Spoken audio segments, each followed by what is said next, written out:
Bienvenue sur la deuxième étape du Tour du Portugal 2020.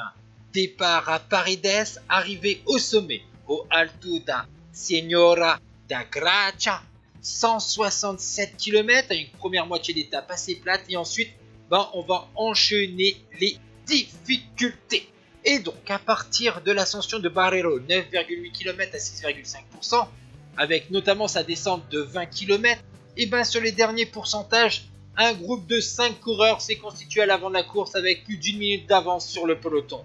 Il s'agit de deux coureurs de la W52 FC Porto, Antunes et Ricardo Mestre, qu'on a déjà vu très actifs sur les deux premières journées. Il y a Figueiredo de Lantum. Enfin, deux autres coureurs de la Boavista, Silva et Nunes, vous voyez ici leur nom en bas à gauche dans l'incrustation. Et on attaque donc l'ultime difficulté de la journée. 8,6 km avec 7,4% de moyenne, avec des passages à plus de 10% dans la seconde partie de l'ascension, avec quelques replats ici et là. Et vous voyez que il y a deux coureurs qui est bien au-dessus du lot.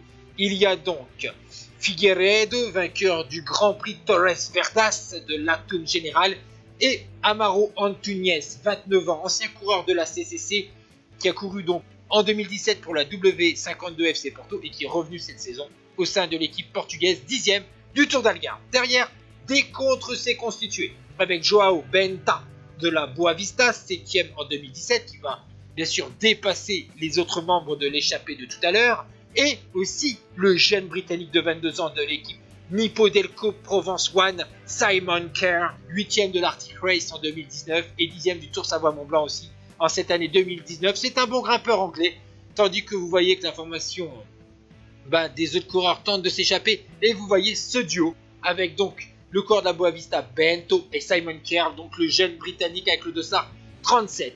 Et ensuite vous allez voir que les deux hommes de tête vont 56 secondes d'avance à l'entame du dernier kilomètre sur ce duo et 1,37 sur le peloton, emmené par la formation EFAPEL, l'équipe en maillot jaune de Johnny Brandao, 22e du classement général 2015, 2018 et 2019. Tandis qu'à 500 mètres de la ligne, vous allez voir que Amaro Antunes va accélérer et lâcher donc son compère Figueiredo et s'imposer au sommet après 4h25 minutes de course à 38 km/h de moyenne. La deuxième place, vous voyez, à 22 secondes donc pour Figueiredo. Derrière, on va voir Benta passer la ligne à 1,14 et Simon Kerr à 1,21.